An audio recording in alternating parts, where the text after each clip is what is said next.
Now we'll create a graph of this agent. As I mentioned earlier, we have these specific elements separately constitute. We have the tools, we have the supervisor. Now we'll create a graph of it. And as I mentioned earlier, to create a graph, you have to mention, you have to mention the nodes and the conditional edges, as we mentioned earlier. So this would be our node 1. This would be our node 1. This would be another node. And then we will have the conditional edges. And so consider you have these logical units created. Now you are spacing them or mapping them out in a form of graph representation. So this is what we are going to do in this block of code. We are initiating, we are importing all of the required libraries. We are initiating a class.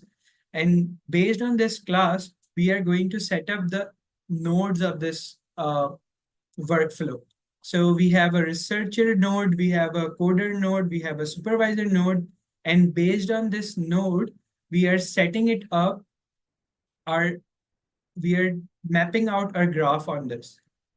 And once we have all of those nodes ready, if I go back, so this would be another node of supervisor. So now, as I mentioned earlier, in order to make a graph, what do we want? We want a node, conditional edges, or just, you can call them just edges. All right. So if I go back to the code, I would see that after we have set up the nodes, we will create edges in the graph. And these edges would be the decision makers. Whether should I go towards the coder, whether should I go towards the researcher, etc., etc.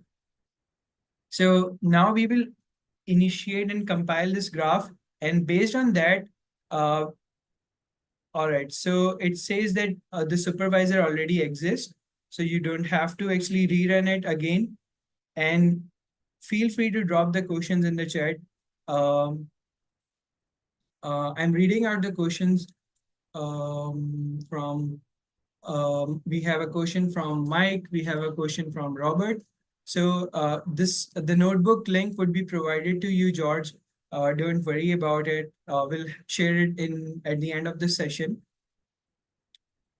And we can take the questions as of now once we have constructed this graph. So if I go back to the slide, you can see that once we have these nodes ready, all we need to do is set up the conditional edges. And these edges would be what you actually want from this tool to actually work.